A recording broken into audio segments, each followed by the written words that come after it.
Hey everybody, Josh Sigurdson, World Alternative Media here, and I'm here in Anarchapulco 2018, and I am joined by David Dees, someone who you might not recognize, but you would definitely recognize his work. I have no doubt about that. We've all seen your art all over Facebook, all over the internet, all over YouTube videos. You've been very generous with putting it out there for people to use and look at, and they're genuinely brilliant pieces of art. You have done, one of my favorites has to be the Federal Reserve with the money flowing out as Alan Greenspan smoking and laughing at everyone, and just everyone's seen at least 5 or 6 pieces of your art. So can you explain where did you start? When was like the first big political piece you did? Yeah, well, when I woke up in 2003 to 9/11, I wasn't really even political to that point. To have any attention on politics. I believed the story just like everyone else did. I'm amazed that I did when I think about the forensics of it all. But that's kind of what, after about 3 years, 2006 was when I finally said, I might want to start explaining to people what I'm seeing. Because, I went down the rabbit hole, and first thing I wanted to do was tell everybody. And working as a career illustrator, I worked in Hollywood for 20 years, and I'd done children's book illustration with Sesame Street Magazine. So I had a pretty wide, and advertising. I was in the 80s. I worked with a lot of ad agencies and illustrated newspaper ads, billboards. So I had a pretty good background in how to have a big impact with one piece of art. So I just applied all these things, my whole background, to just exposing the criminal element that were causing these horrible things. I think 9/11 kind of kicked off their big push this time. I believe we have a big event coming up. I've put out 3 books now, with 300 illustrations, full-page illustrations in them. And now that I'm at Anarchapulco, I've found that my book 4 is going to definitely be geared towards the philosophy and the tremendous charisma I see with this group of people. And I think you said yesterday you found your people, yeah. And it's an incredible event, and there's so many people from so many different walks of life. But of course, with all the animations you've done, what stands out personally to you to be your favorite piece that you have put together? What comes to mind is the Statue of Liberty with a taser gun, and in the background, of course, is the UN building with the UN logo on it. And if you notice, the UN logo has the flat Earth symbol on it, and I believe that's to soft sell us, or to soft release the fact that I believe they're going to expose this in the future. Well, what does it take for you to start with an idea in your head and build it into a great piece of art? I just want to have a strong concept and keep it very basic, maybe 3 or 4 elements in it. Over the years, I've experimented. I mean, there was no one that really did this before. There's memes. We've always had memes, but I kind of have created a new genre of art. That's what I'm told. Well, yeah, when I see one of your pieces, I don't even need to look at the bottom to see David Dees on it. I know it's yours. It's very unique. And with that said, I mean, do you welcome new competition into the market? Because you are really the only person that's really doing this. I mean, when I look for images of, I'll look on Google, I'm doing a video on the Federal Reserve, and I type in evil Federal Reserve, trying to find like a good graphic that's nefarious looking, and it's all your images on there, everywhere you look.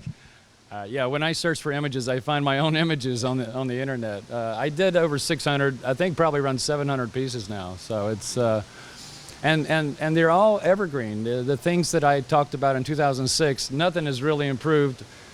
We're still being chemtrailed and GMO'd, so they're just as powerful today as they were when I first made them. And I hope to do a lot more coming up. Well, you must be having a field day with like the insanity that we're seeing in the world right now. Especially, you did a really creepy image of Hillary Clinton and Donald Trump as like the 2 twins in The Shining, and I think it's very relatable to many people that are kind of outside of the political left-right paradigm kind of spectrum. But how can people support your work? Because artists aren't usually businessmen, but they have a lot to provide. And I think that we need to promote your work and get it out there for more people to experience, because like I'm looking at some of his work and I see something that would be very plausible as like a poster to put in your room because it blows up so well. You did such a great job with the Anarchapulco art this year, putting together a whole bunch of the speakers' faces and Adam Kokesh riding the Panther.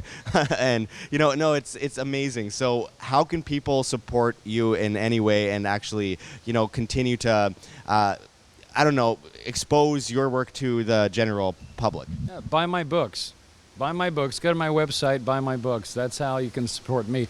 What's happened is that from the beginning, I made all the art that I created free to use.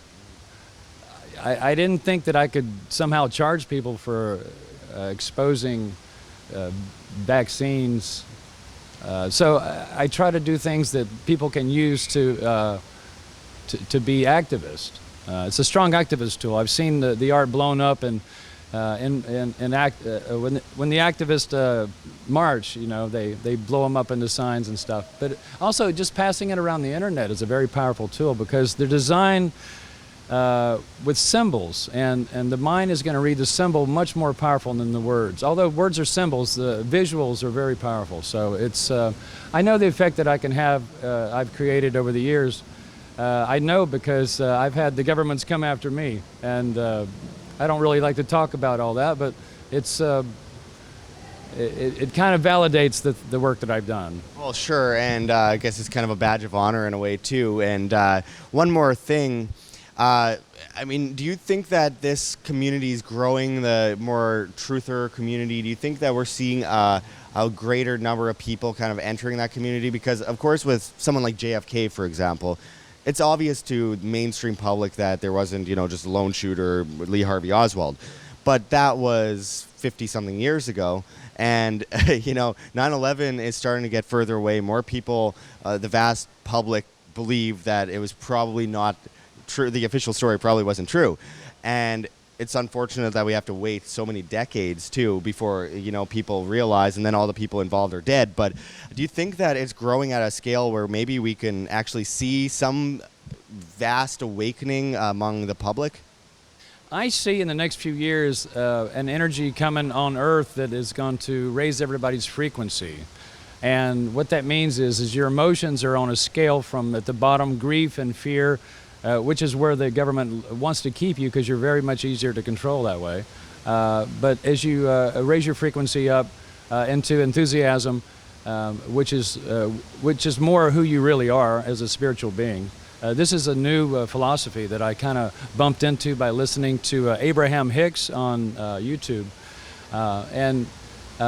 What happens is that when you step outside of the paradigm that they've created for us of this fear-based you know, parasitic infestation that we're stuck in, you realize is that what they've created here, this trap of the money trap, is not going to last. As much as they're hammering it together and making it into a police state, I believe that the dark forces will be really disappointed as it starts to break away. Does that make, I know. That makes perfect sense. Okay. I mean, a big part of this, I guess, truther world is coming to conclusions as we talk, kind of thinking over, you know, what we're watching around us. And I think it's become rather confusing over the last few years. A lot of it has become divided with, you know, the Trump election and all that, and we're kind of scattered all over the place. We're trying to find a true meaning in what's going on, and I think I think you put it together very well. But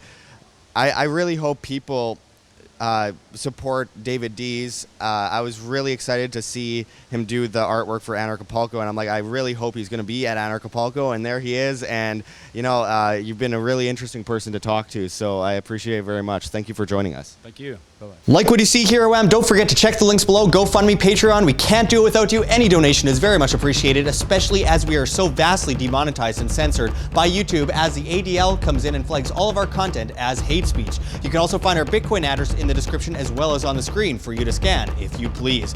And don't forget to find us at Josh Sigurdson at steemit.com. That's steemit.com, the future of social media, where you get paid in the upvote of your post in cryptocurrency, Steem that is. So don't forget to find us there, and until next time, this is Josh Sigurdson signing out from World Alternative Media. Find the truth, be the change.